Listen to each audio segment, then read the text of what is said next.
तस्य भगवतो अरहतो सम्मा सम्बुद्धस्य नमो तस्य भगवतो अरहतो सम्मा सम्बुद्धस्य नमो तस्य भगवतो अरहतो सम्मा सम्बुद्धस्य बुद्धं शरणं गच्छामि धम्मं शरणं गच्छामि संघं शरणं गच्छामि द्वितीयंपि बुद्धं शरणं गच्छामि द्वितीयंपि धम्मं शरणं गच्छामि द्वितीयंपि संघं शरणं गच्छामि तृतीयंपि बुद्धं शरणं गच्छामि तृतीयंपि धम्मं शरणं गच्छामि तृतीयंपि संघं शरणं गच्छामि पाणातिपाता वेरमणि सिक्खापदं समादियामि अदिन्नदाना वेरमणि सिक्खापदं समादियामि कामेषु मिच्छाचारा वेरमणि सिक्खापदं समादियामि मुसावादा वेरमणि सिक्खापदं समादियामि सूरमेरय much पमादठाना वेरमणि सिक्खापदं समादियामि Sadhu Sadhu Sadhu. I'll now say the same 5 precepts that we have chanted in Pali. I will say them in English in their positive form. You could repeat after me if you wish. With deeds of loving kindness. With the deeds of loving kindness. I purify my body. I purify my body. With open-handed generosity. With open-handed generosity. I purify my body. I purify my body. With stillness. With stillness. Simplicity. Simplicity. And contentment. And contentment. I purify my body. I purify my body. With truthful communication. With truthful communication. I purify my speech. I purify my speech. With mindfulness. With mindfulness. Clear and radiant. Clear and radiant. I purify my mind. I purify my mind.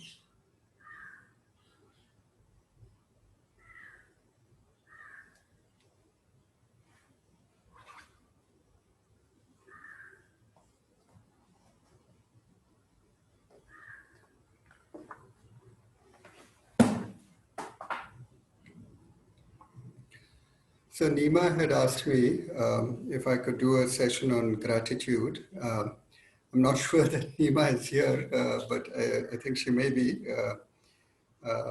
because some of the the names coming up on the names and numbers coming up on the Zoom, I don't fully recognize. So I hope Nima is.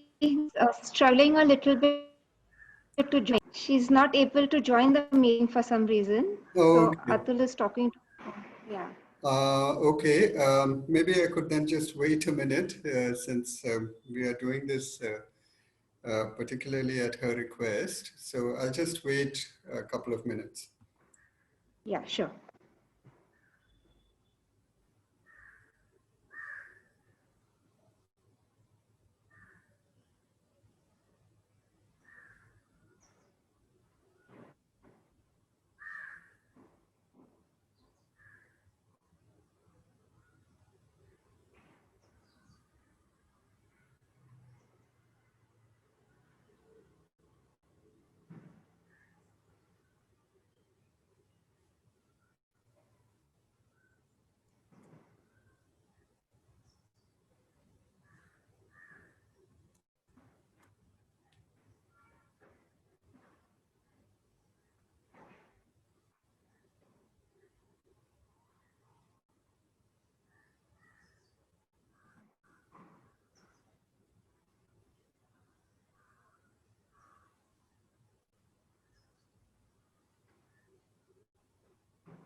Those who've just joined, we're just waiting for a couple of minutes and then we'll start.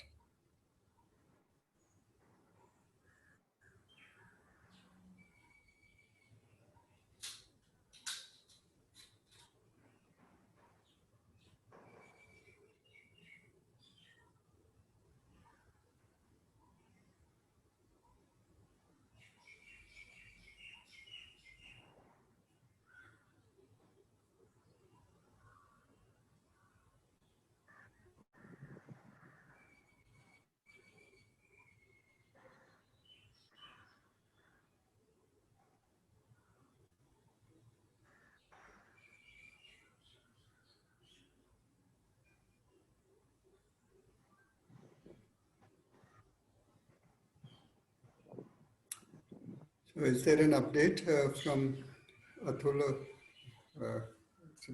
Uh, No, she's still trying, Jaram. I think for some reason she's not able to. I don't know if it's a connectivity problem or something. yeah, okay. All right. Maybe I will start because otherwise it gets very delayed and we'll see. Hopefully Nima will be able to join at some point, or if not, maybe we could just do this again sometime. So, And anyway, so we are recording the yeah, session recording it. anyways, no? Yeah, fine. Yeah. All right. So this is a reflection on gratitude that we're going to do. And the Pali word for gratitude is katunyata, which in Sanskrit equivalent would be krutagnata. Kritanyata. Yes. This pronouncing it wrongly. Sorry. The Pali word is katunyata, which the Sanskrit equivalent is krutagnata, which Yeah. which we will be familiar with in many ways. Good. Nima has joined. Good. I'm glad. So we are I'm just so about. sorry, and thank you Yeah. for waiting for me. Not at all. Yeah. So I was just starting, and I was saying we are doing a reflection on gratitude. And Kshama assures me that my pronunciation is completely awful, but let me try again. So the Sanskrit word for it is krutagnyata, and in Pali it is okay, and in Pali it is katunyata. But basically, the root words are, the root is the same as the word for kriti and the word for jnana, right? So it's basically knowledge, awareness of acts, but of knowledge and awareness of which acts. It's the knowledge and awareness of acts of other people from which one has benefited, right? So that is the specific meaning of the word, that it is knowledge of the benefit you have gained from the acts of other people. And so when you're acting out of gratitude, it means you're acting with awareness of how other people have benefited one. And the classic example of this is there in the Arya Pariyesana Sutta, and it's describing the situation very shortly after the Buddha's enlightenment. And the Buddha has decided to teach, and he's wondering who he should teach first. And he decides that who he will teach would be the 5 companions who had been with him at the time when he was doing tapas, right? And he says, these are the people maybe I should go and teach first. And I'll quote from the sutta. It says, the group of 5 mendicants were very helpful to me. They looked after me during my time of resolute striving. Why don't I teach them first? Right? So he's basically acting out of gratitude that these people have helped me. And so he thinks that they should be the first people who he should try and communicate to about the path to the end of suffering. And, gratitude is an important quality in the Buddhist path, one that we should be cultivating. And there are a few, not many, a few suttas which talk about the quality of gratitude and the importance of cultivating gratitude. And they are basically in the chapter on the Samachitta. And Samachitta is basically peaceful mind. So in the Anguttara Nikaya. So over there, basically, the Buddha says that worthy people, that is people of proper understanding, such people would naturally be grateful, they would naturally be thankful. So he's saying if you have a proper understanding, if you're, a worthy person, you would naturally be grateful and thankful. And he says also the reverse, that ingratitude arises from not having a proper understanding. Right? And including this thing about gratitude, these discussions on gratitude in the chapter on Samachitta suggests that basically a peaceful mind is associated with, and perhaps even a peaceful mind arises from, cultivating an awareness of how much we have benefited from other people and acting accordingly. There's a very interesting discussion by Sangharakshita, and he identifies 4 reasons why people are often not grateful. It's a quality that we are supposed to be cultivating, but it's hard. Often it's not there. And Sangharakshita identifies 4 reasons why people are often not grateful, or at least not sufficiently grateful. And these 4 are, the first is that you don't realize you have benefited from other people. I mean, you benefited from them, but you don't even realize that. The second is that you realize that you have benefited, but you take it for granted. You assume that, yes, of course, that, this is my due, people will do this for me. The third is egoism, which is a bit more extreme. It's the belief that whatever good is there in your life has come solely from your own efforts, that they're all your own responsibility. Nobody else had any hand in it, right? And so it's a kind of egoism. You have only yourself to thank, there's nobody else involved. And the fourth is forgetfulness, that you were aware once upon a time of the help that you received from others, but then you just forget about it. Right? So, these are typically the kind of things which happen to us, and why we may not express a whole lot of gratitude. And the antidote to all of these is meditative reflection. That is deliberately reminding oneself of how much other people have helped us. And, like all reflections, if we are able to do it properly, the reflection will inform how we act in the future. So that's what I'm planning to do now, a reflection. And I'll base this, and this is traditional, I'll base it on the Sigalovada Sutta. I'm not going to go through the sutta for you, I'll just give you the broad picture. So basically, once the Buddha is going out in the morning on his arms round, and he meets a youth who has just taken a dip in the pond, and with wearing those wet clothes, he is worshipping the six directions. And we see, practices like this. I think even in the current era, people still do that. Have a dip in the pond in the early morning, and then after that do your puja, worship without changing your clothes. And so he's worshipping the six directions. And so the Buddha tells him that this is not the best way to practice. And he says, rather than just worshipping the six directions, you should cultivate gratitude towards six sets of people.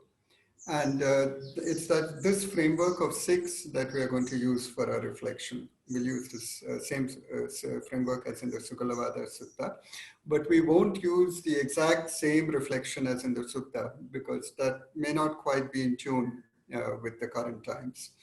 It probably was, worked at that time, but I find it a little difficult to relate to now. So basic reflection is to bring to mind six sets of people, and we are going to try and cultivate gratitude towards these six. And the first is, they're roughly in chronological order. The first is parents. The second is teachers. And over here, teacher means, in the secular world, meaning a school or college teacher or somebody. The third is the family, spouse, children, siblings, whatever, but somebody in your close family. The fourth is people, who are dependent on us.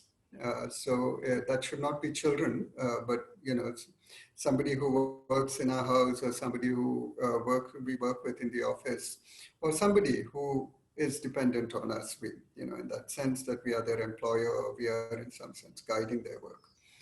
And the sixth is a guru. And if you don't have a living person who you regard as a guru, we pick the Buddha, as always. Right? So I'll just remind you the six people. The first is parents. The second is teachers of school or college or something. The third is the family. Fourth is friends. Fifth is somebody who's dependent on us. And sixth is a guru. What I would suggest is, when you pick a teacher, let's pick somebody who we remember clearly, hopefully. And, we remember them positively, something that we have learned from somebody who's influenced us. Maybe even if it's not that we remember what we've learned from them, maybe they've, imparted some values to us or something, some teacher who's made a positive impression on us. And similarly, in friends, we pick somebody who we feel has a positive influence on us. And as I said, on dependent, we don't pick children, but somebody who's, employed by us, or whose work we supervise in some sense. Right? You don't have to memorize these six. I will remind us of them as we go along. But before we start, it'll be good if we'll spend a bit of time. I'll give a little bit of time for people to pick the six, right? And I'll just remind you again, it's roughly in chronological order.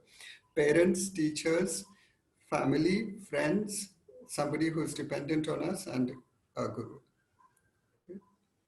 Or somebody we look up to in the spiritual sense, even if we don't call guru, kind of thing. And if we don't have a living person, we pick the Buddha.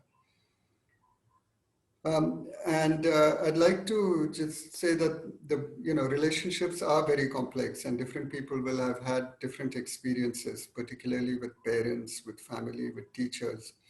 And so I'll go through the reflection in some particular way, but it's possible that you may find it difficult to relate to some part of this reflection. You'll have to experiment for yourself and find out how to do the reflection in a way that's effective for you. What's following is just one possible way of doing it. And I hope that works, at least for some people, some of the time. Right? So that's what I had wanted to say as a preamble. And, I'll start the meditation, but I'll pause for a moment in case there's something that you'd like to ask. The basic idea is that we're going to bring these 6 sets of people to mind, one after the other, one in each stage, and we will reflect on how we have benefited from them. And we can bring one person, particularly when we are talking about, say, teachers, family, friends, and so on. We can start with one person and then maybe gradually widen it out to include more people. But at the beginning of the stage, we bring just one person. All right, I'll just wait for a minute in case there's something that's not clear before I start.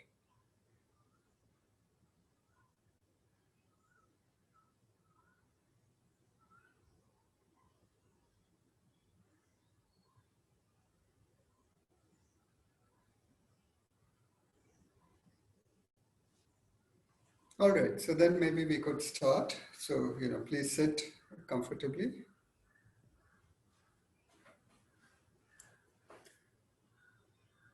With the back straight, the spine erect.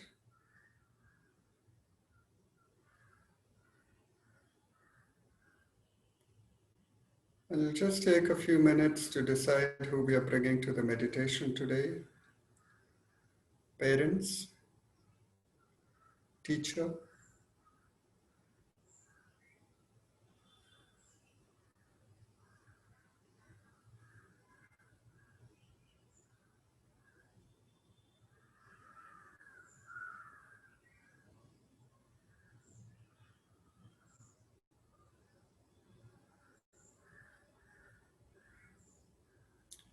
family,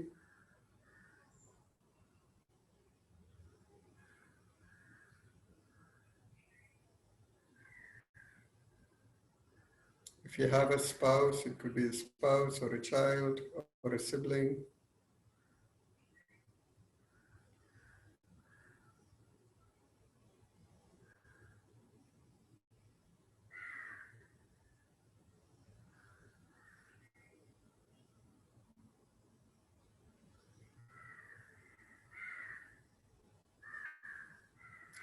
Friend,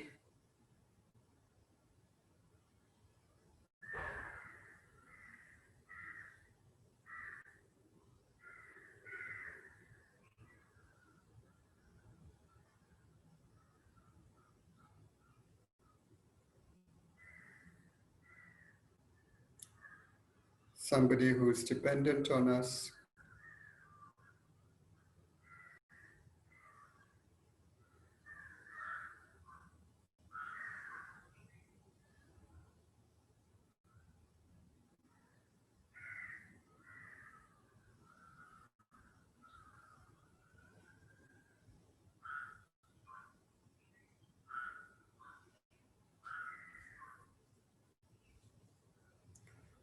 a spiritual teacher, somebody we look up to.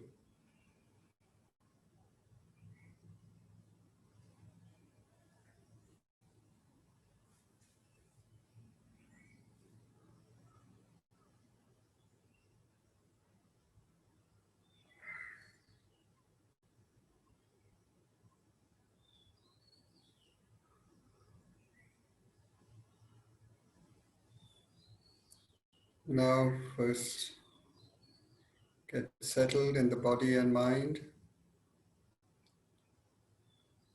Move our awareness gradually from the top of our head to our feet.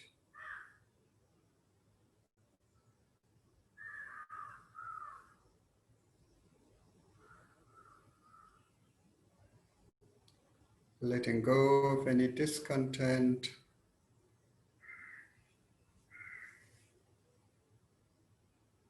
Letting go of any strong desires for sensual pleasure.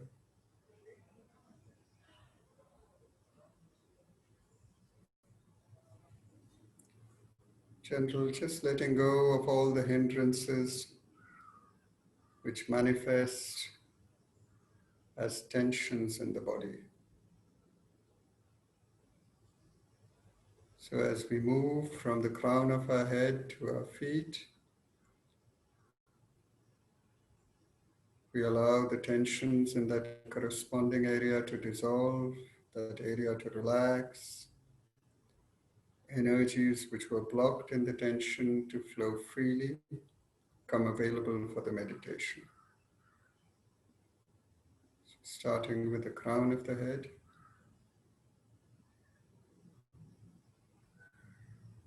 relaxing the top of the head,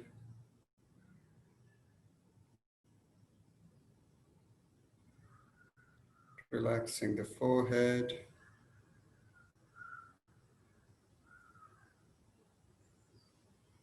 forehead skin smooth,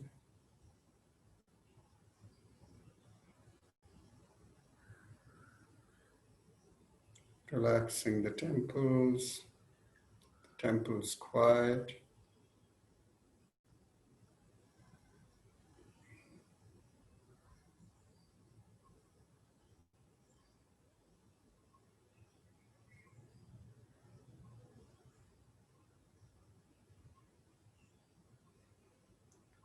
the eyes, the eyeballs soft, allowing the eyes to recede a little bit, look inwards so that they don't push against the eyelids.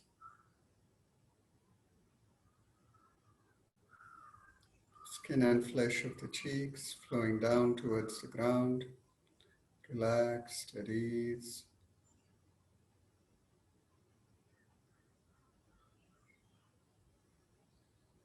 The ears, the nose,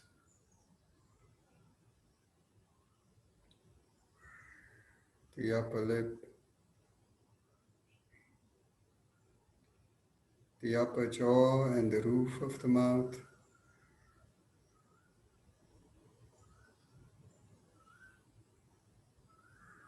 the lower jaw, letting go of any clenching, any tension in the lower jaw.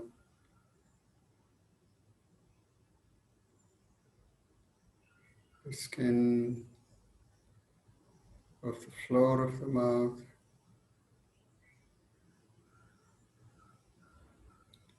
the tongue, the teeth and gums.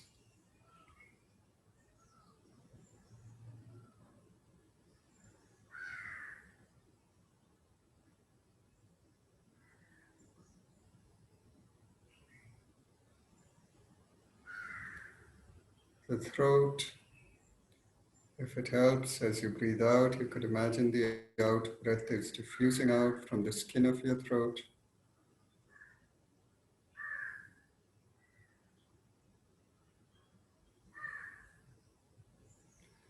And as you breathe out in your throat, that whole area relaxes, the mental chatter ceases and stops.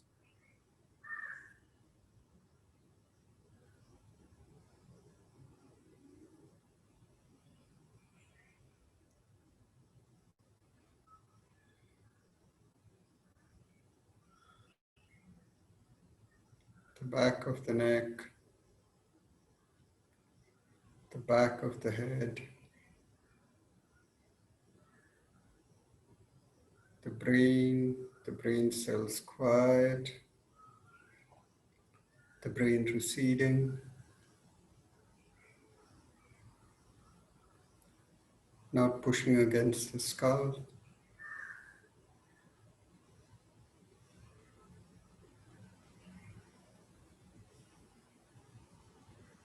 The entire head and neck relaxed, at ease,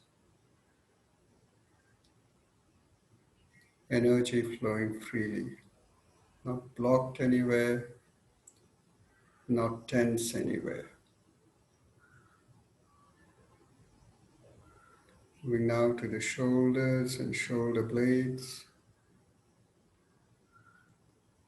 the upper arms, the skin, flesh, muscles of the upper arms, bones in the upper arms, elbow, forearms, wrists, palms, fingers. Back to the shoulders. Letting go of any tensions in the upper back.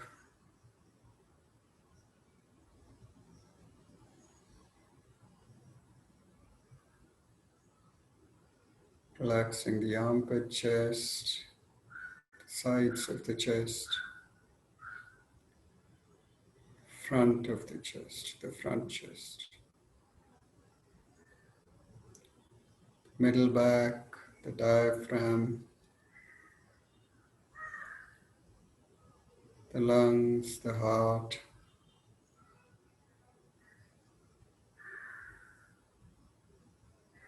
the stomach wall, the stomach muscles, the sides of the lower trunk, the lower back.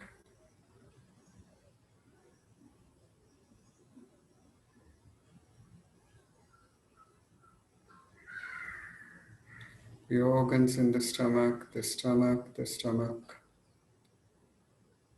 the intestines, kidneys, liver, pelvic floor, entire pelvis, thighs,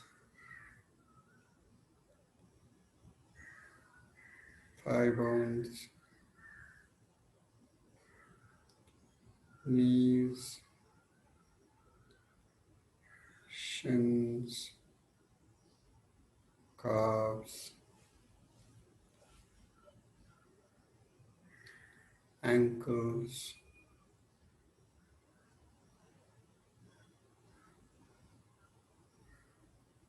top of the foot, soles of the feet. The entire mind and body relaxed, at ease, energy flowing freely.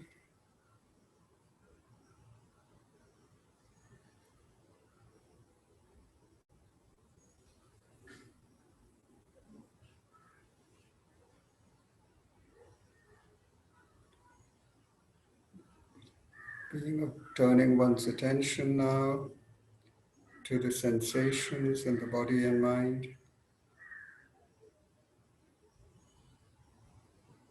aware of whatever you're experiencing right now,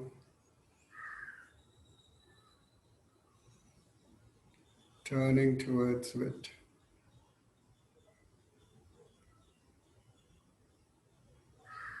feeling it fully, not pushing any part of it away.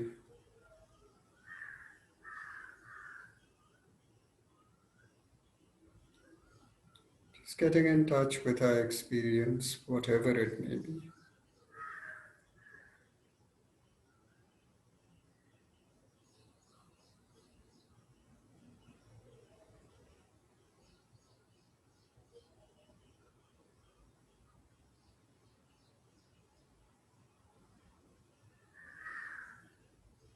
Whatever we are feeling now, it's okay.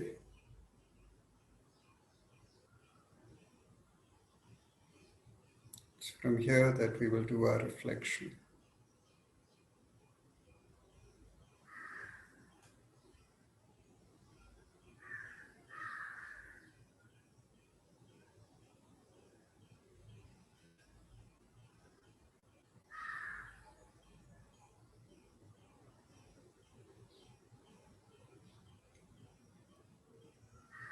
Aware also that there are some quiet, still, tranquil aspects of our experience.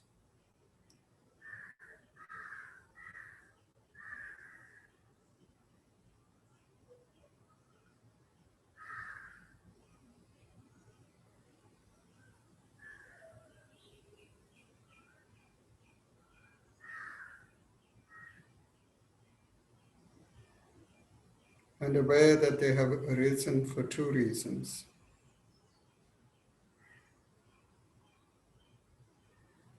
One, that to a certain extent at least, We have not behaved unskillfully because unskillful actions don't allow the mind to be tranquil.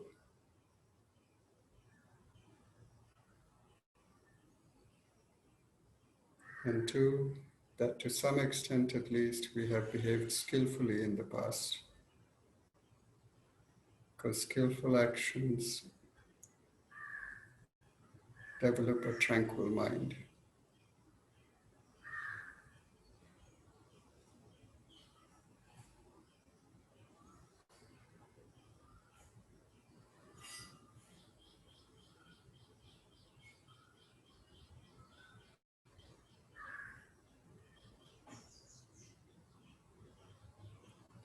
So aware that the positive elements of our experience now arise, they are the benefit of our skillful actions in the past.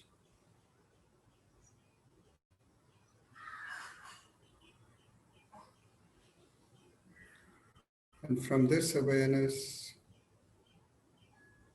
resolving to try and act skillfully in the future.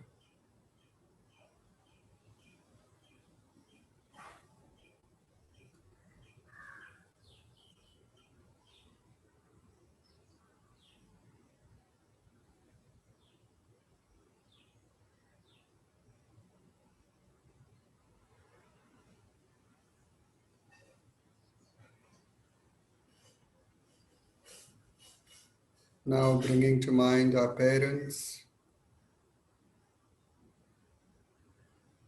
picturing them the way they were when we were very young.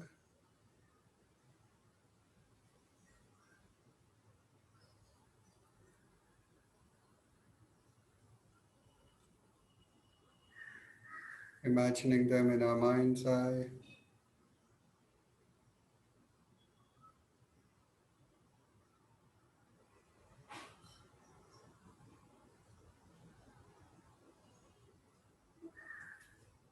Taking ourselves back to that time.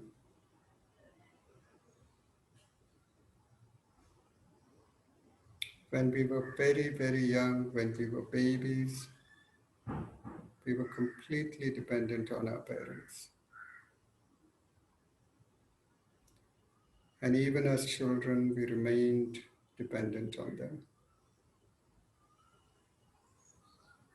for food, for clothing, for shelter.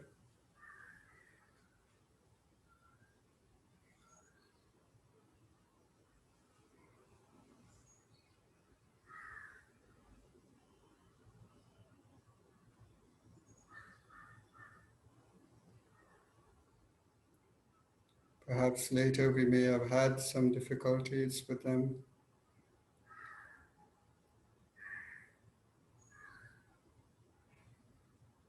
But remembering also how much they have done for us.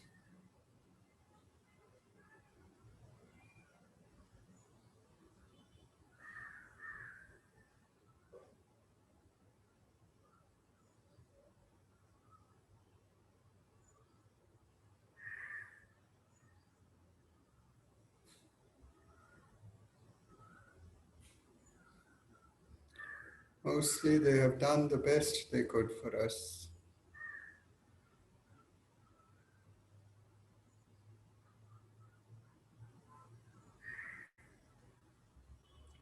Given their circumstances, given their situation.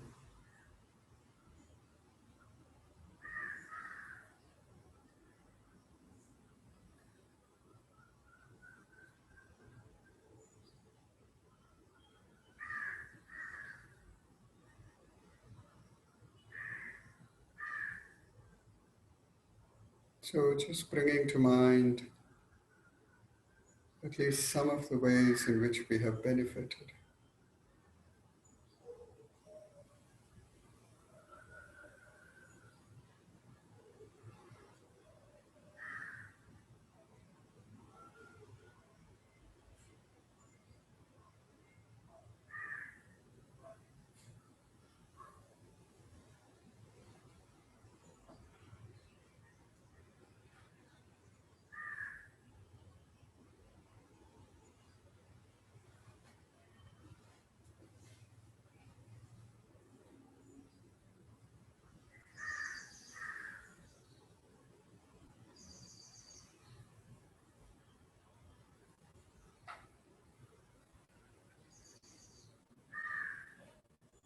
If our parents are still alive, they may be elderly and in need of our help now, the way we were in need of theirs when we were young.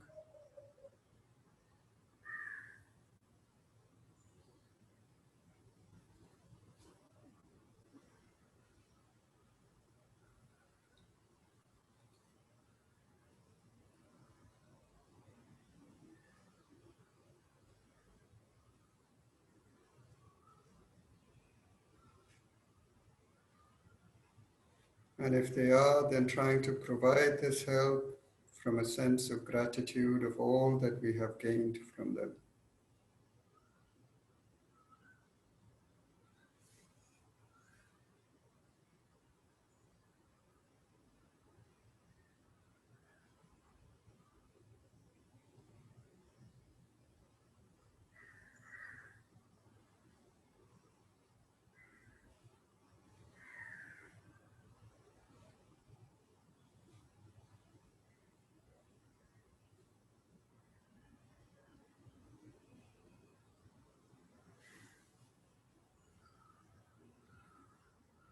The best way we could show our awareness of what we have benefited, the way we have benefited, is to try to live out our lives using the best principles that we have got from them,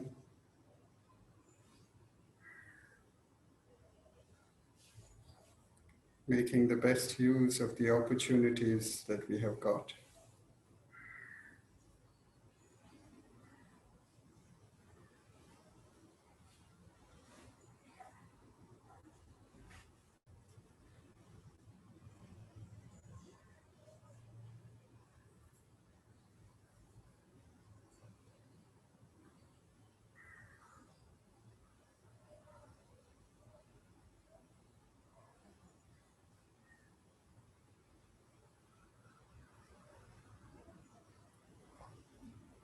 Moving now to our teachers, bringing to mind one of our teachers.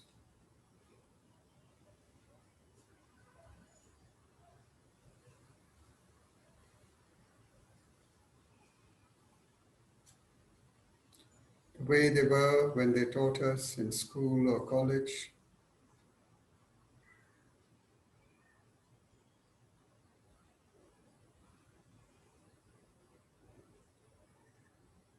and taking oneself back to that time.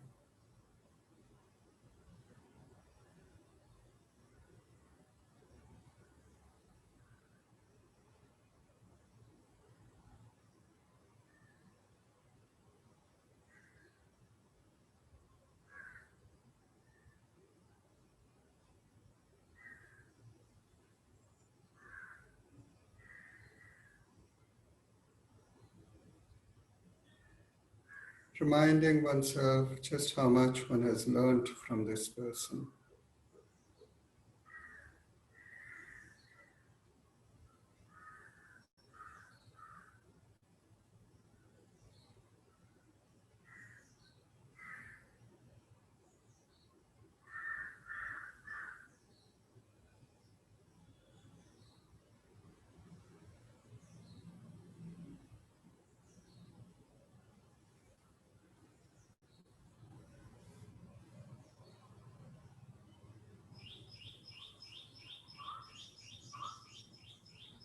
How much we have learned in general from others.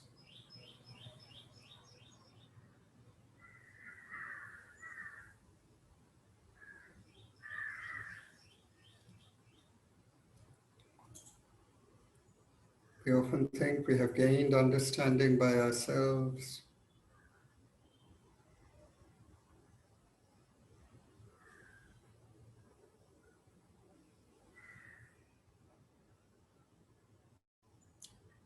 We forget how much we have learned from our teachers, from books, from seminars.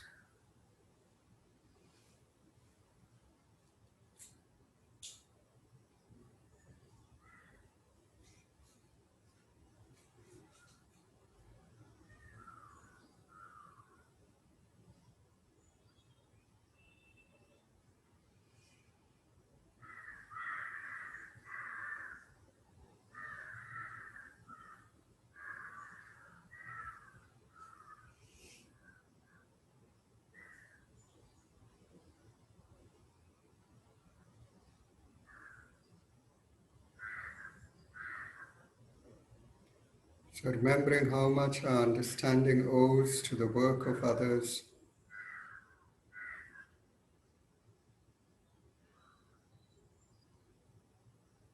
and from this awareness resolving to put it to the best use.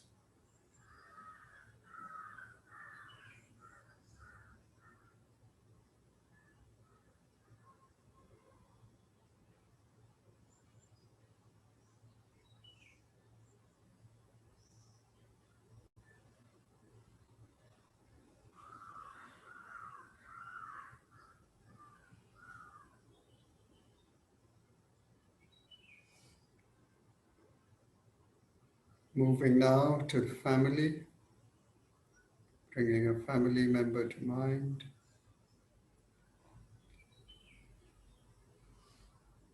Picturing their face.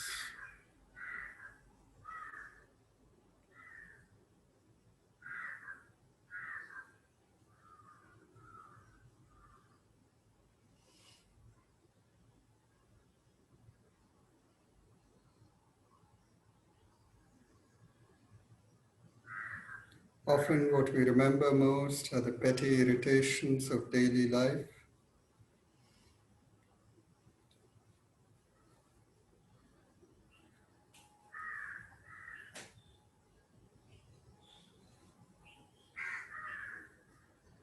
The way in which our family members have not done what we expected them to do.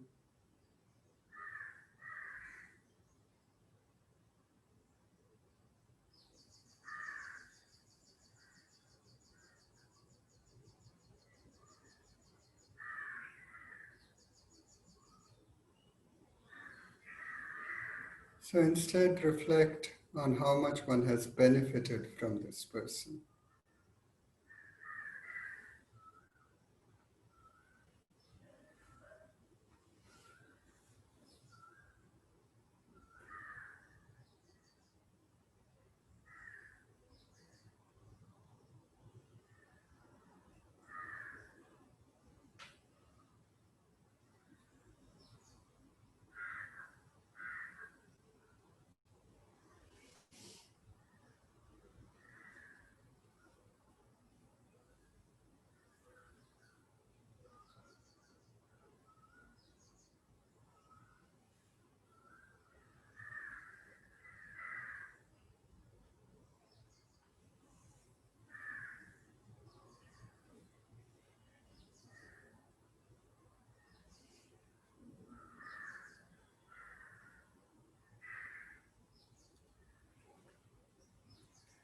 How much one has benefited from one's family in general.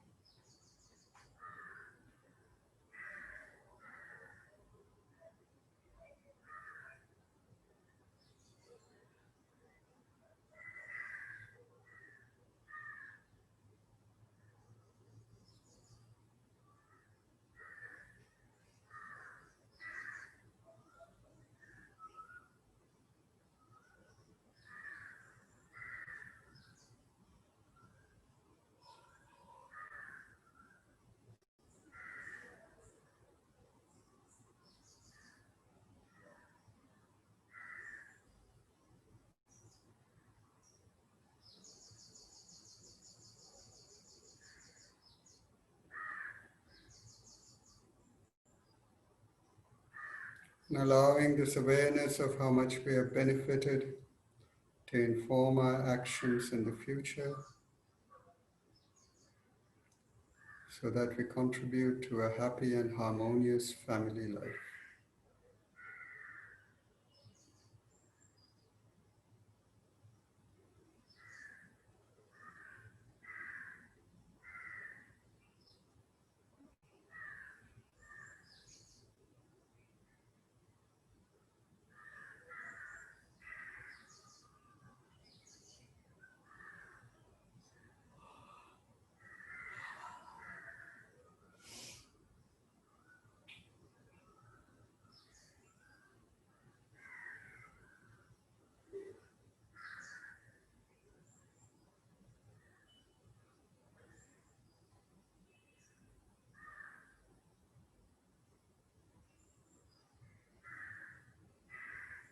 Coming now to our friends.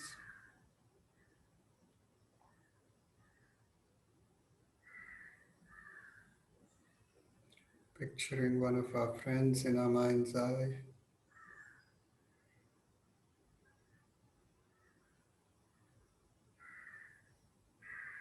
Perhaps imagining being with them.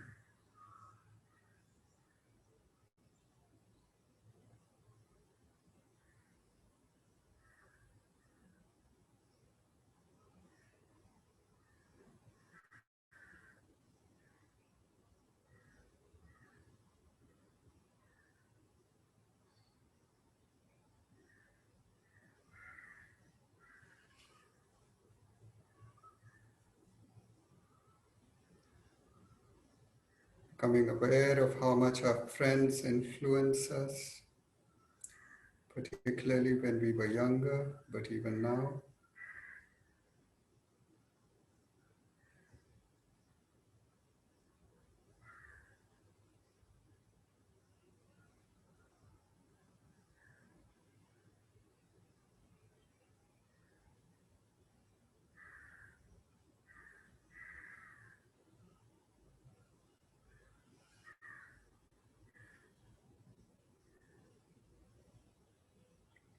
Our friends expose us to situations that we would not have encountered otherwise.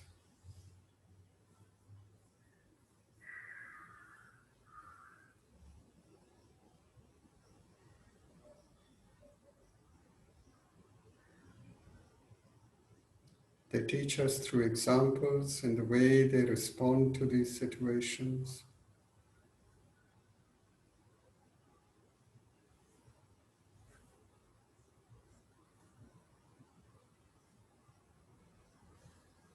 They bring out the best in us.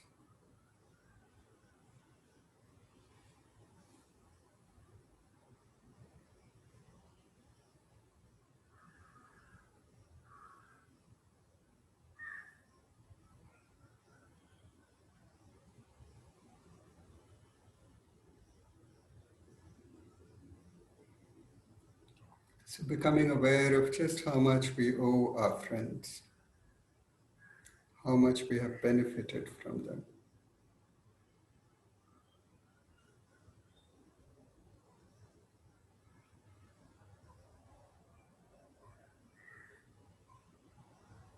Reminding oneself of the true potential and great value of friendship.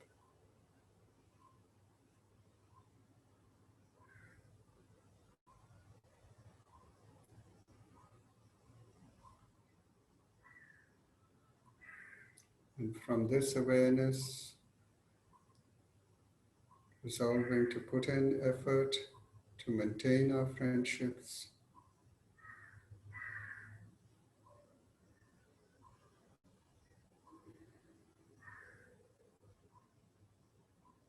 to be as good a friend to our friends as they are to us.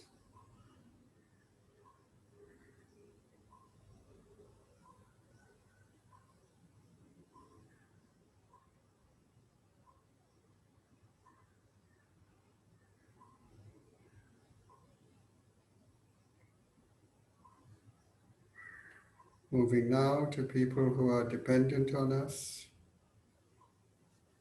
maybe somebody who works under our supervision,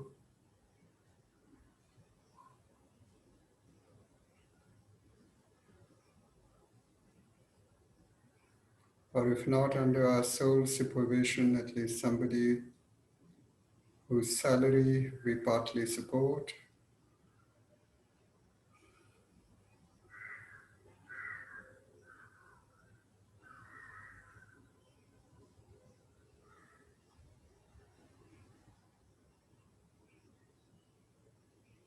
And just aware that this relationship is reciprocal.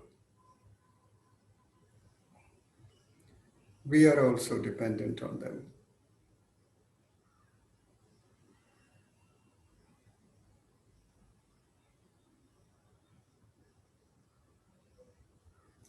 In fact, it may be that we are more dependent on them than they on us.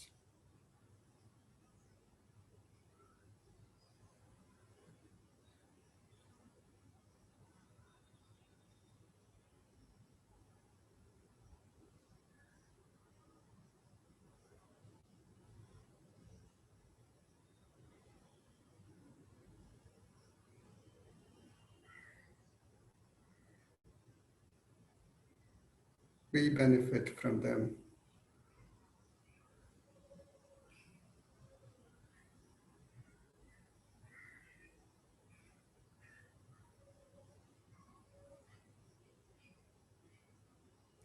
And now bringing to our awareness all the people we are dependent upon. The farmers, factory workers,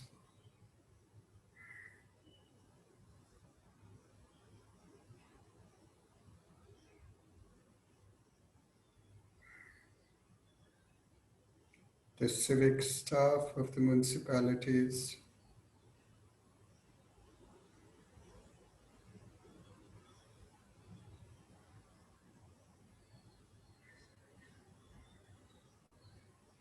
so many people without whose effort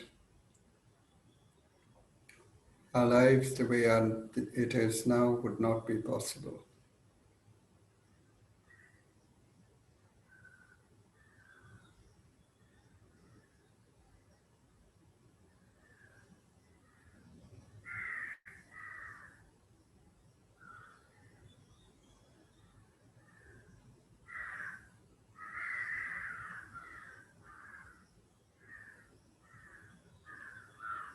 Bringing to mind all the ways in which we are benefiting from their effort.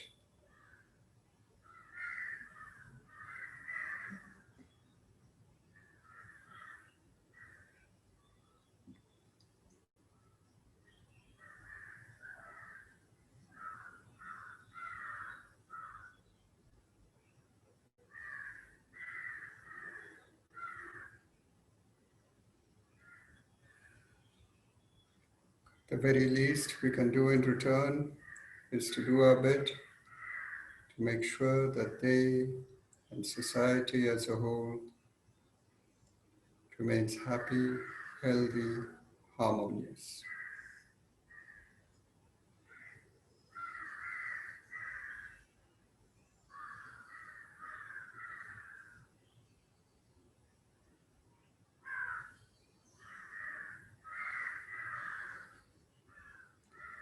Last stage, bringing to mind somebody from whom we have benefited spiritually, a teacher,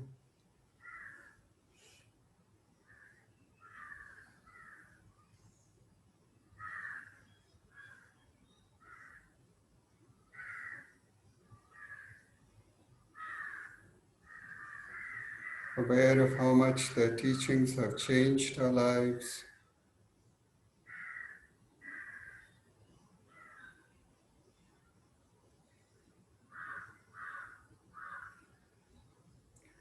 how much we have benefited from it.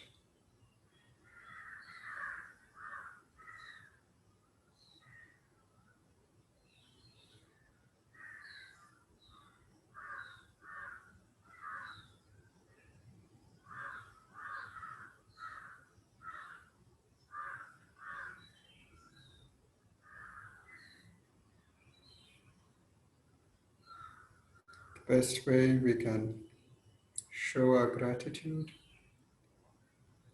is to actually practice the teaching.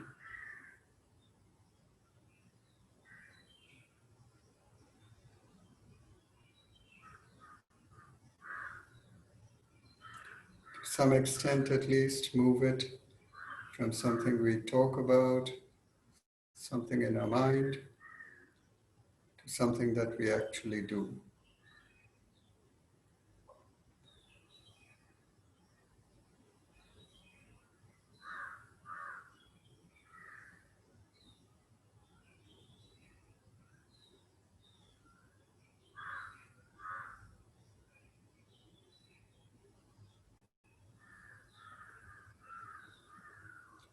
remembering that it's only when we actually practice the teaching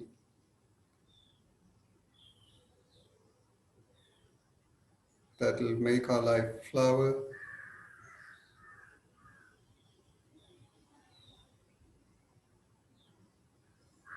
that will allow us to realize just how precious this teaching actually is.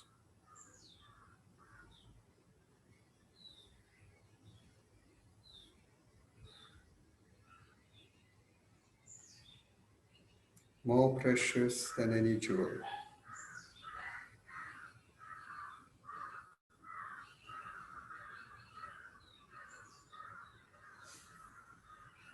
So we could bring our reflection to a close with the Avalokiteshvara mantra.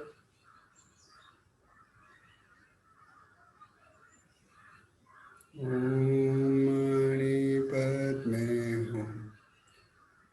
Om Mani Padme Hum. Om Mani Padme Hum. Om Mani Padme Hum. Om Mani Padme Hum. Om Mani Padme Hum. Om Mani Padme Hum. Om Mani Padme Hum. Om Mani Padme Hum.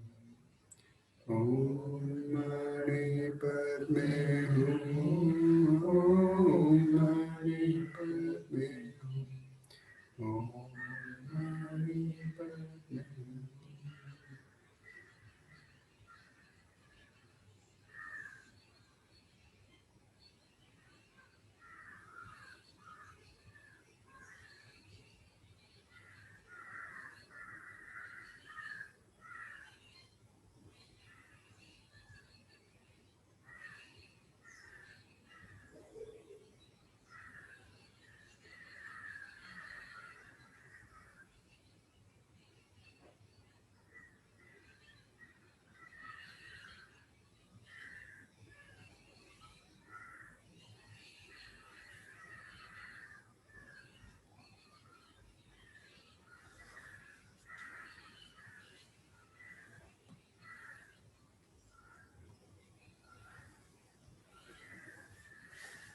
There are only 5 people.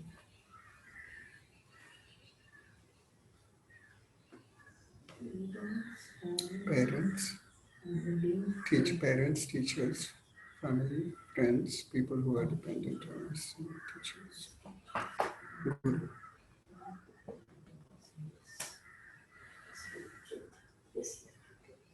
So thank you. And, it's the first time we are doing this reflection together. And, if you have something you'd like to say or something you'd like to share, we do have some time. I'd be very happy to hear how y'all got along with it.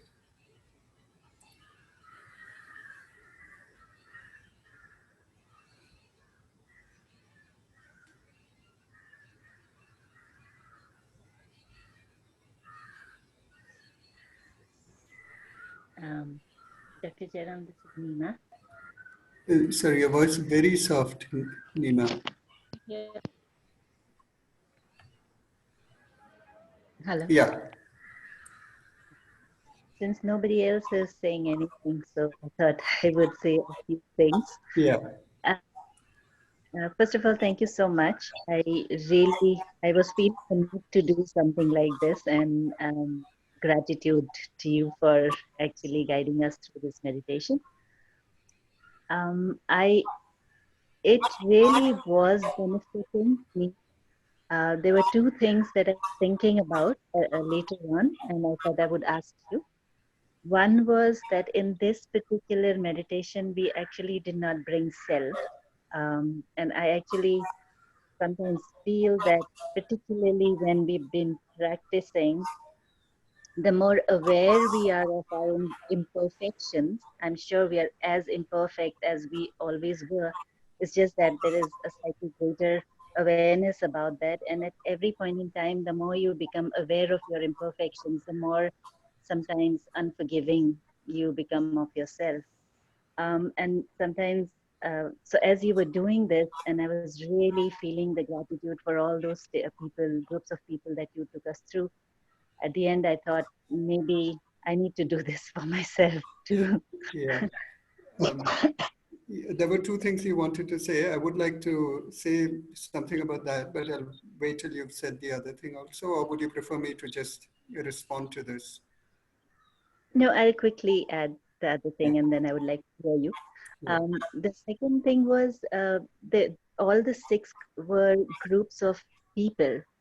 And then I feel that there is so much around that non-people beings, non-form beings, even, who we owe so much to, because sometimes even when the people of course, but these non-human and non-formed beings Yeah. Yeah.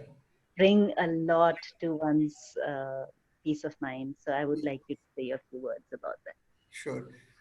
Yeah, so on the first, yeah, no, what you're saying is absolutely right. And I think it's important to sort of have this, a kind of kindly awareness and an appreciation to yourself. And I did touch upon it very briefly, but it may have been far too brief right at the beginning when, after we had done the body scan, and I spoke about the tranquil aspects of our experience being a consequence of our skillful acts in the past. And one could certainly elaborate on that more and, just appreciate, yes, as you're saying that, we all have a long way to go. We are far from perfect, speaking for myself, and particularly in the area of gratitude. It's helpful to, rather than beating yourself up about it, to also just have some appreciation of the effort that one is putting in, and that you are that in addition to the places where you can improve, there are also places where you have improved, and I think it's helpful to remind oneself of that. And I did a very little bit of it right at the start. And the second, you're absolutely right. And I think that would fit in, in that second last stage when I was talking about all the people that we have benefited from, which basically is, pretty much almost all of society. And I think over there, it would be good to expand it, as you're saying, to the environment, to so many things that we take for granted, but which we really should be grateful for. That it, without it being the way it is, we would not be, our life would not be possible. We do owe a lot of benefit to that. So, I think both the points you've raised are very important, and, one could do the reflection to make sure that that has higher prominence.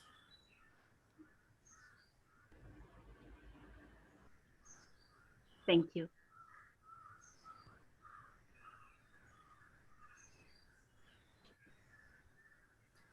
I have one comment to say. Kshama here. Can you hear me? I think Yes, we can hear. Yeah. Okay. So any Buddhist practice, we actually begin with we may not be doing it so explicitly, but it's there that, like, we acknowledge that we have come across the Buddha's teaching, and that we have the opportunity to meditate. And so somewhere there we also acknowledge that in some ways, that it is something to do with our good fortune that we have.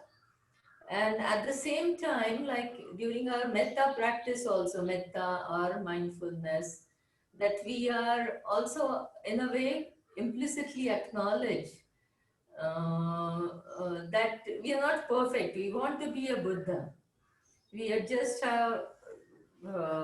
we have committed, or we have we have resolved to follow the path for the benefit of everybody.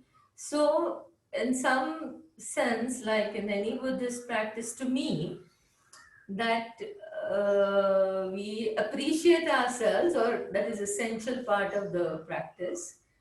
And also we acknowledge that we are a long way to go to be a Buddha. So we want to work on that. So that is the basic assumption on which we practice in some sense. And in this, Kritajnata in some ways for me, I mean, after practicing, it starts coming in day-to-day things more naturally. That's what is my experience.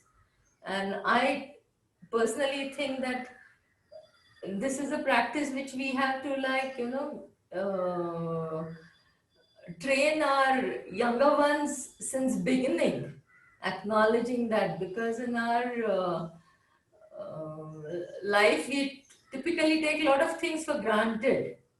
And if we would learn to develop gratitude or appreciation for all that happens, and how that helps us in our own development, including the difficult people, they provide us with the opportunity to develop patience and developing better skills to deal with them.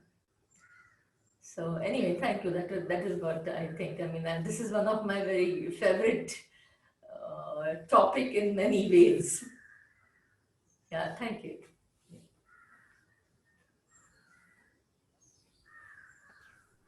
Yeah. I Yeah, hi. was we talked about the four, yeah, the four Brahma. My gratitude is Sharmila, your voice is not very clear. not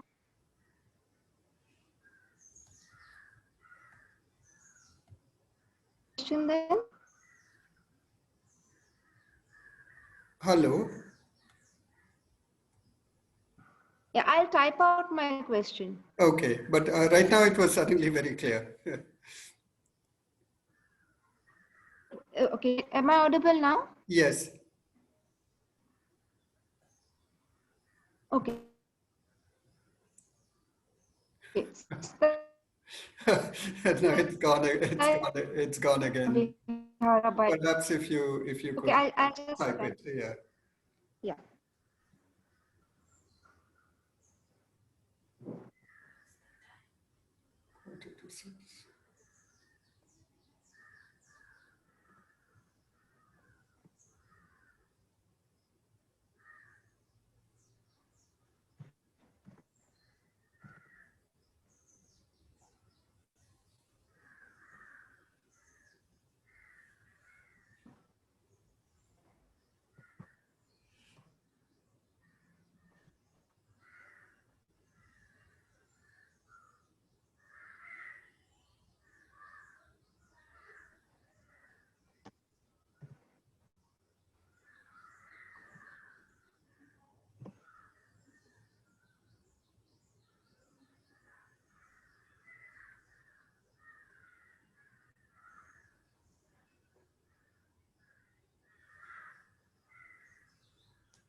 Why is gratitude not a separate Brahma Vihara by itself?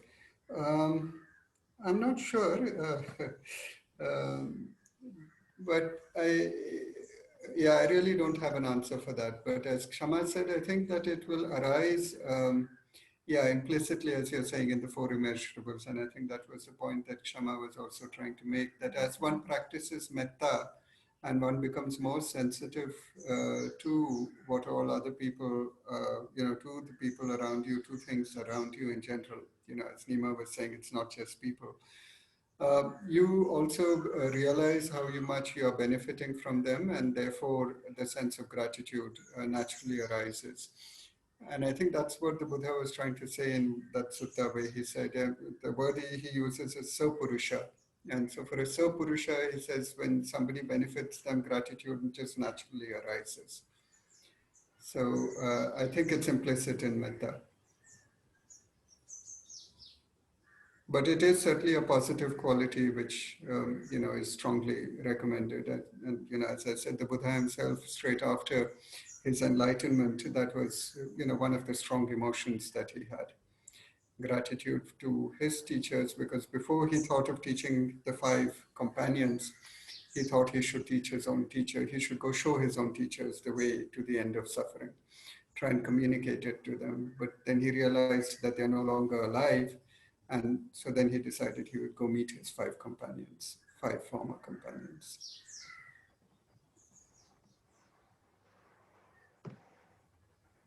Can I say something? Sure, please do, Kavita. I just had a brief listening. Yeah, please go ahead, Kavita.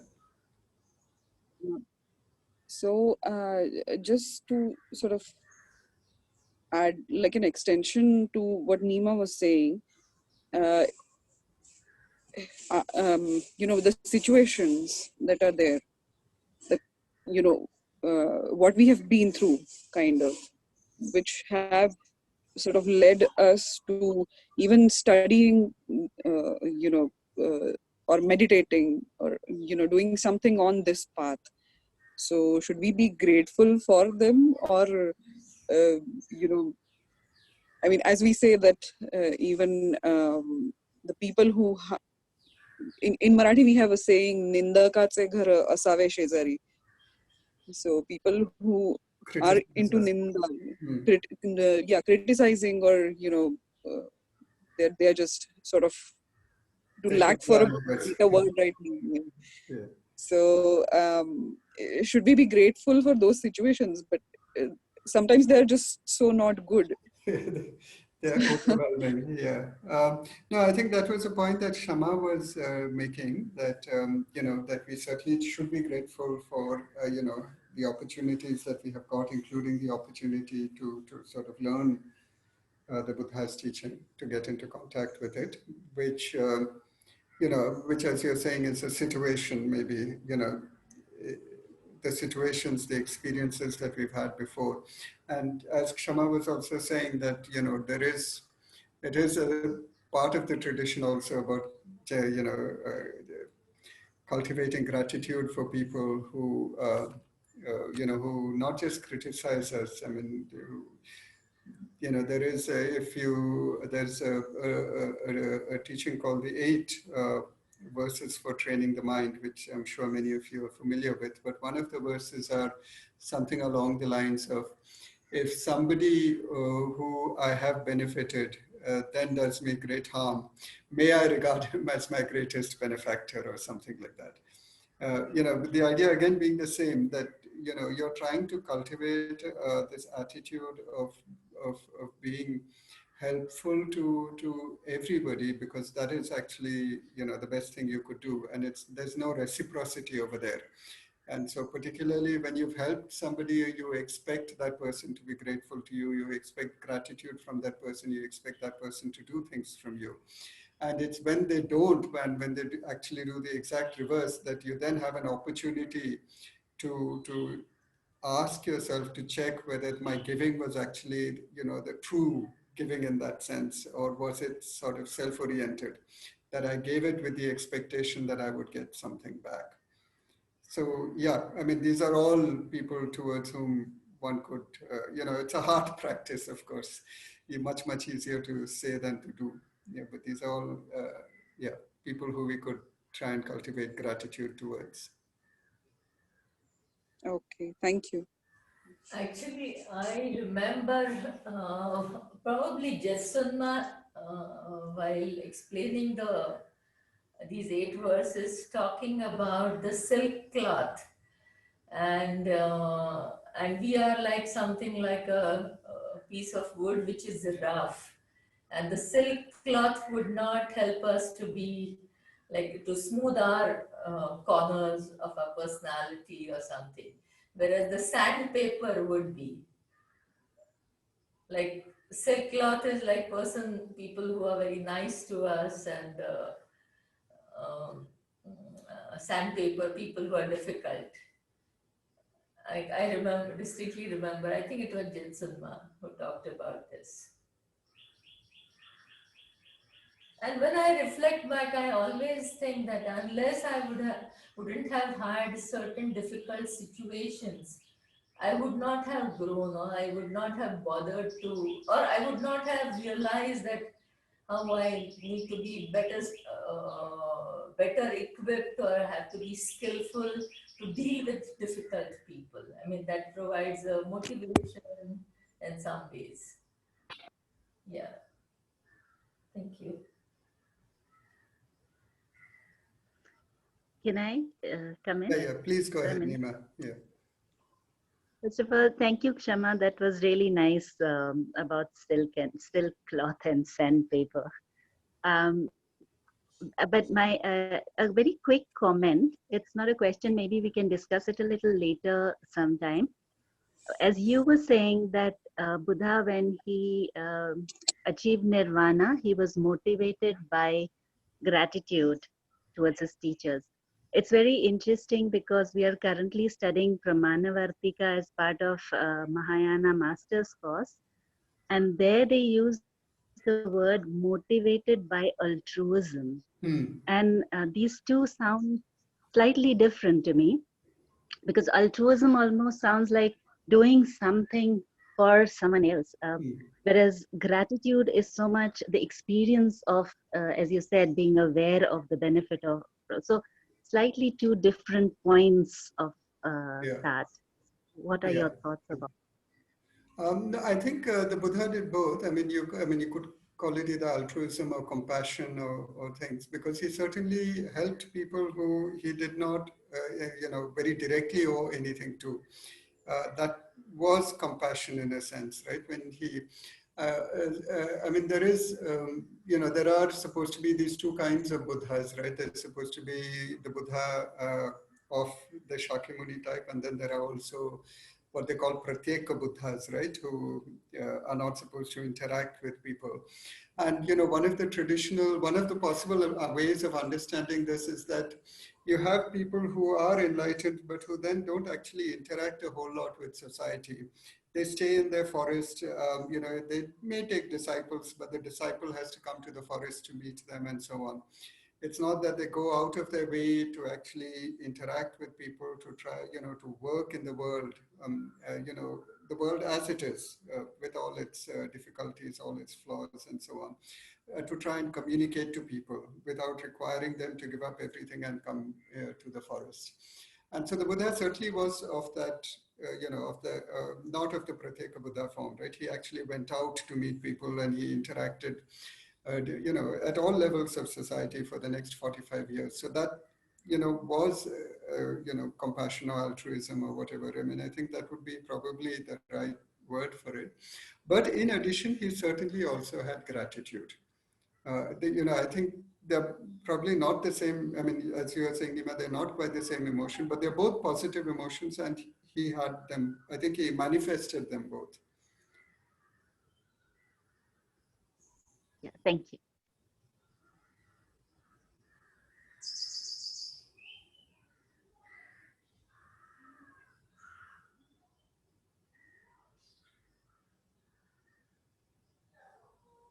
All right. So thank you again, everybody. We did something, and I guess I should particularly thank Nima for having suggested we do the gratitude reflection. As Kshama said, it is important, and maybe we could do it from time to time. It's an important reflection. Yes, and Kshama is reminding me that we should dedicate our meditations to the benefit of all beings. The merit we have gained through this meditation. So, please feel free to do that. You could just say it in your mind if you don't, just dedicating the merit of your meditation or whatever you have done for the benefit of all beings. So I'd like to bring this session to a close with the Dhammapalan Gatha.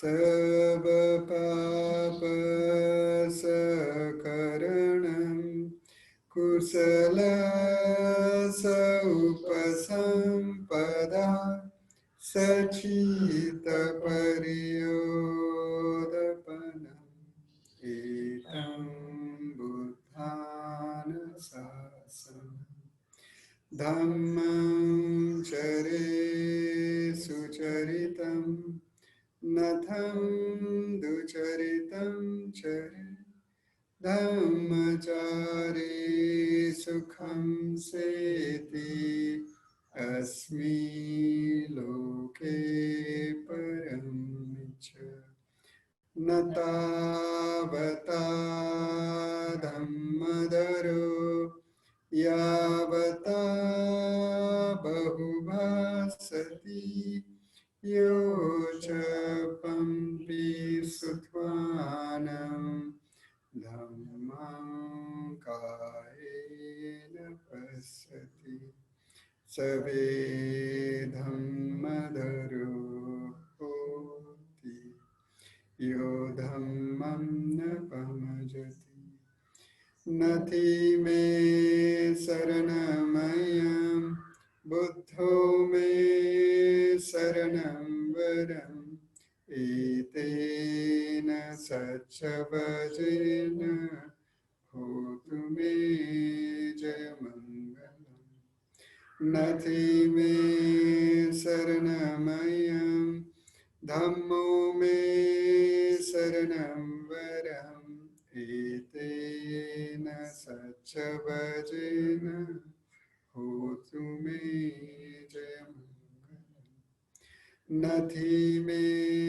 saranamayam sangho me saranam varam etena sachavajena hotu me jayamangalam Namo Buddhaya Namo Dhammaya Namo Sanghaya Sadhu, sadhu, sadhu.